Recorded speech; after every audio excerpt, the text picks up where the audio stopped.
for a dive in the Barents Sea, where water temperatures hover just above the freezing temperature of fresh water. It takes a bit of preparation, dry suit, and total about 200 pounds of gear, including the HD video camera.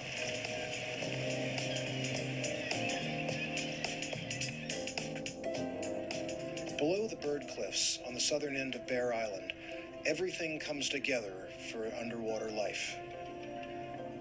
Nutrients dripping down from the cliffs and upwelling in strong currents from below meet light, long hours of light in the Arctic summer here, and provide food sources for a truly rich marine environment. On overhangs and steep rocky walls, where kelp is sheltered from the light and cannot grow, there's an intense competition for space by sponges, worms, anemones, sea stars, ascidians, an incredible variety of animals, all taking their nutrients from the strong currents sweeping by.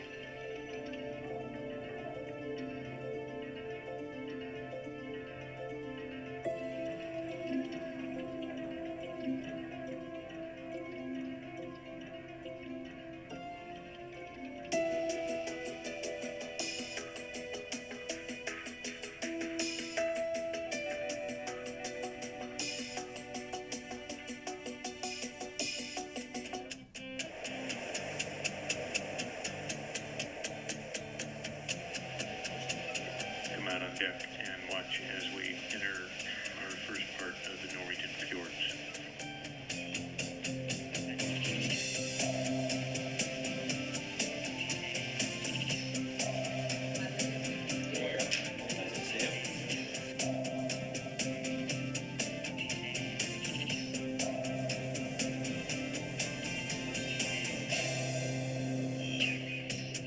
Just in these 2 days we've traveled from the middle of an ice age down to modern Europe. We've come 500 miles and we've left the ice age behind.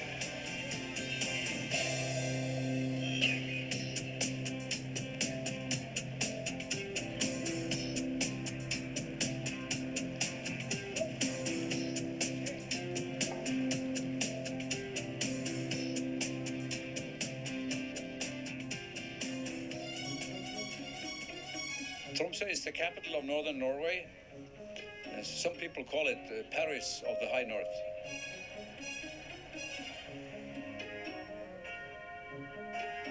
In Tromso you also have the office for the Bishop of northern Norway. Here is a beautiful church resembling an iceberg.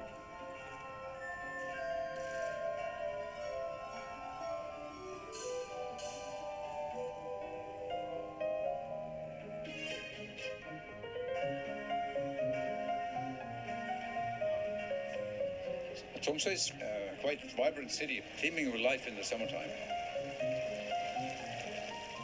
Tromso also was a starting point for trappers, scientists. This is where they got their provisions, ammunition, food, and so on.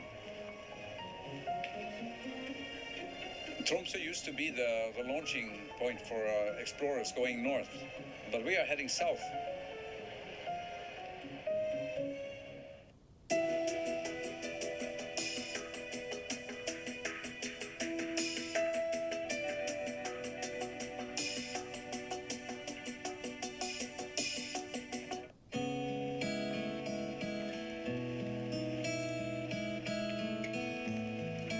Today we're walking through a Scots pine forest behind Hellemobotten, and we're heading towards the Swedish border.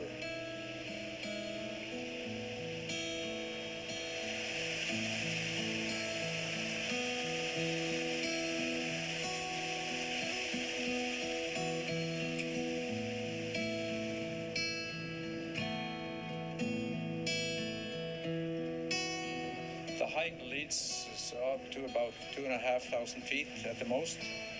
The area from Hellemobotten eastwards to the Swedish border is proposed to become a national park. We expect to find some cloudberries as we get on top or more. See, here's the beautiful one.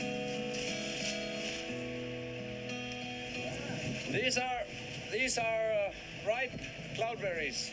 But this is the most precious berry you find in Norway, and it's also almost sacred to the locals. Okay. Have a taste. Great. You like it? Yeah, they're nice. I've had some. A little bit tart, really nice. We will use them for, at Christmas Eve. Whipped Oh, yeah. cream with cloudberries. That's the favorite.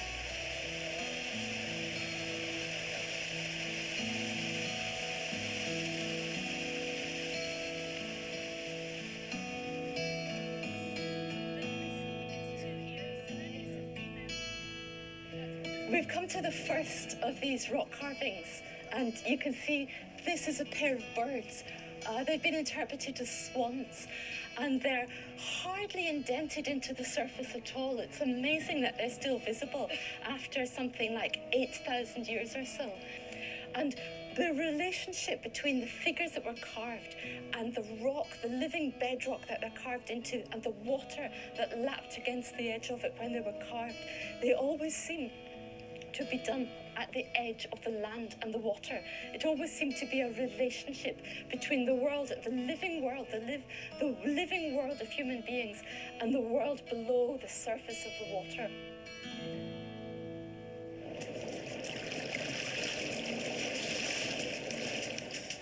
In Tysfjord, we had a wonderful opportunity to explore an underwater landscape just as amazing and beautiful as those above the sea in the Norwegian fjords. Using our ROV, we took a look slowly descending a steep underwater cliff which drops from the surface vertically to over 1,700 feet. As we made our way down, we first encountered familiar animals like these beautiful Metridium anemones called the plumose anemone. As we made our way deeper, we entered a world of permanent darkness that exists in the depths of the fjords, even under the midnight sun. And here we found creatures which are seldom seen by divers. Beautiful soft corals, strange squat lobsters, and one animal that's known to fishermen, a stone crab, quite a tasty treat.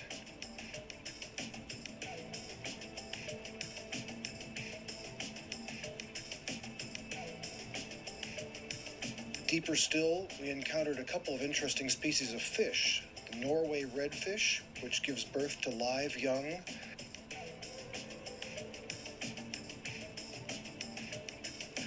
and a large cusk. The cusk, almost 3 feet long, is a member of the cod family, reputed among anglers to be among the tastiest of all the family.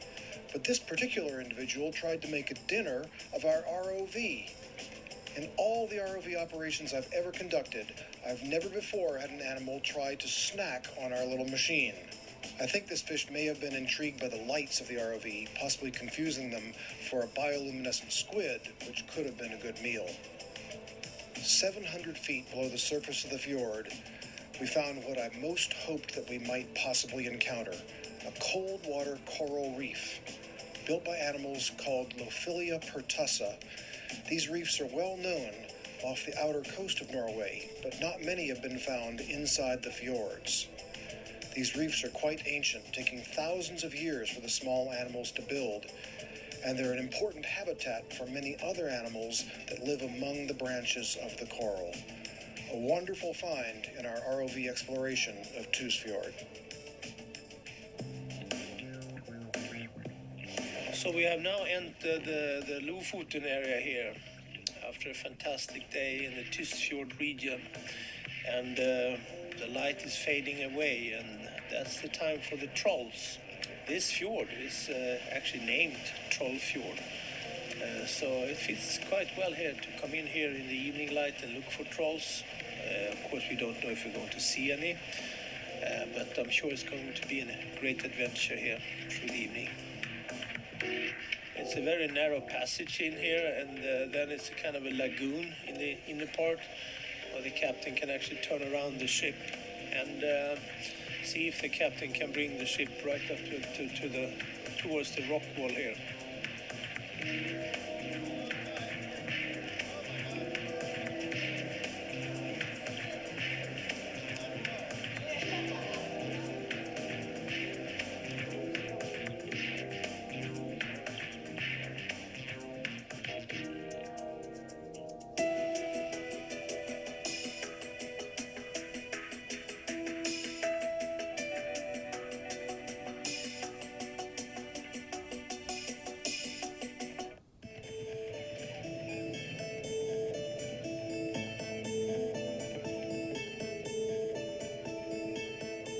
We're here in the fishing village of Ål this morning in northern Norway, and this village features several codfish museums.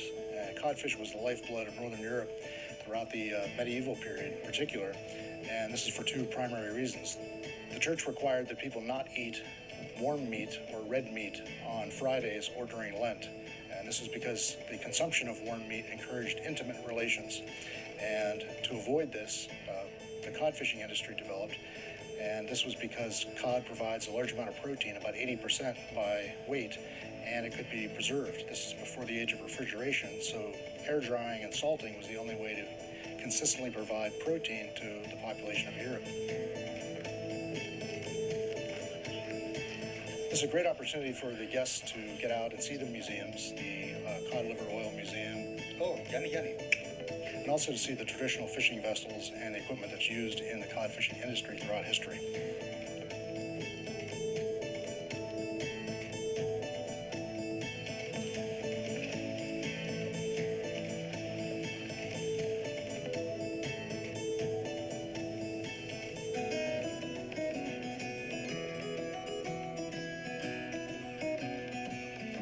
Here we are at a small place called Måstad, the island of Værøy, which is one of the largest islands in the outer part of Lofoten. Værøy has, through the ages, been one of the most important areas for cod fishing. Værøy and Lofoten as a whole is, I would say, my real favorite part of the Norwegian coast. I think to most Norwegians and also tourists coming to Norway, Lofoten provides the most stunning scenery you can find along the Norwegian coast.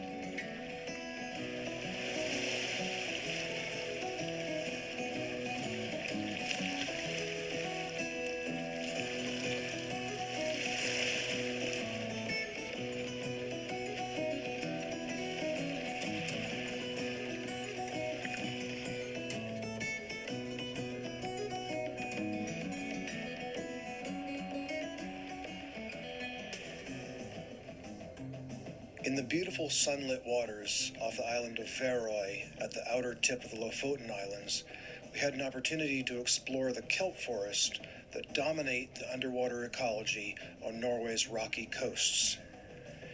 Here, urchins are an important force in controlling the growth of the kelp forest and also graze on the rocky walls below the kelp plants.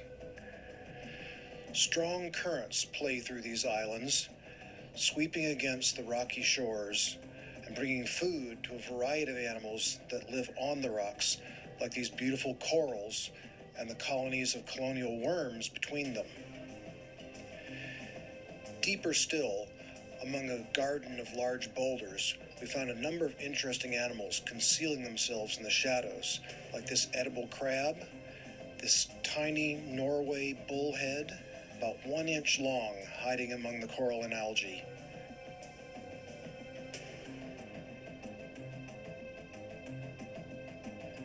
And nearby, we found several beautiful shrimp, also hiding in the shadows beneath the boulders. This is their daytime habitat, where they're safe from predation by fish. At night, they will emerge to seek their own food.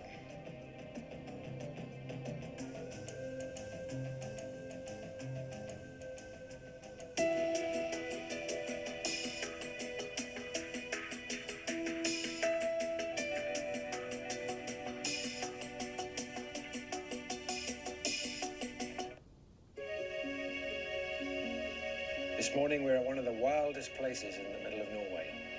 We came up Melfjord this morning and threaded a passage few captains are brave enough to attempt. The entrance to Nordfjord, where a deadly rock guards the entrance to a narrow side arm. We came through safely and now we've reached the end of the fjord, and our aim this morning is to land here, walk through this beautiful wild birch forest and explore the inner reaches of this amazing place. We are ringed by 4,000-foot mountains, sculpted by ice, a high glacier hanging above us, and there's probably nowhere wilder than this, on the edge of Svartisen National Park in the middle of Norway.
I mean, I love the fact that Bud has brought us here because there's nothing here, and yet we are seeing the real Norway. So I want you to keep that picture in your mind. And this is one of the reasons that the Vikings ended up leaving these places, because there was only so much land to live in, you know. And once, you know, thumbs were good, you had sons, and then what did your sons do? You couldn't just keep dividing up this little parcel of land. That's why so many of them became adventurers and went off to discover lands overseas. And it's typically from places like this. This will be a typical kind of place that the Vikings would set off from.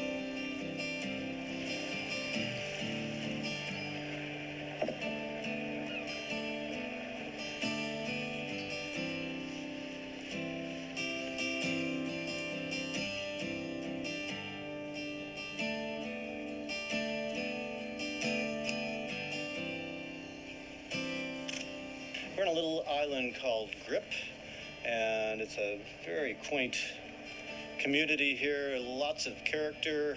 What I'm looking for is real character in the buildings, some color, but even these weathered buildings have incredible texture that you can pick out, isolate, and actually use black and white. And some of this stuff would be very good, but there's incredible old pieces of machinery and tools and pulleys laying around and hanging on the side of these buildings, and it makes for some very interesting shots. Very quaint village.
I was really amazed at the extent of the fjords. I had always thought they were just these little bays that went in, and no, they go for miles and miles, and it's really beautiful scenery all the way in and out. What for me has been the most amazing part of this trip has been how much we've been out in the woods, in the natural environment that most of the Norwegians actually have the good fortune to live in if they're in the fjords. So that's been a huge opportunity. And we've also been able to see the fjords from the boat, from a Zodiac, or from a kayak, or on foot. And so you've had an opportunity really to choose how you want to experience Norway. And I think that that's a big benefit for the kind of small groups that we've been in. It's been a learning experience, both with the naturalists and also just from a visual perspective.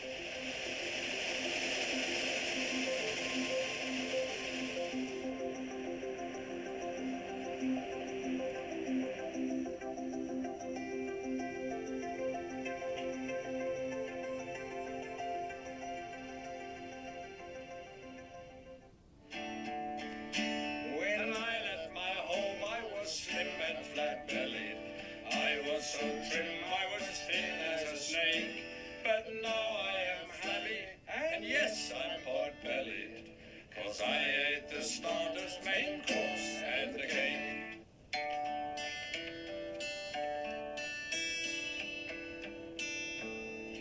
But I saw the polar bear on seal fat, he gorgeous, and I've seen the seals just like fat bacon rolls. And I've seen the walrus, he's massive, he's gorgeous. So let's lay down some blubber to combat the cold. When I left my home, I was slim and flat-bellied. I was so trim, I was thin as a snake. But now I am flabby, and yes, I'm hard-bellied. 'Cause I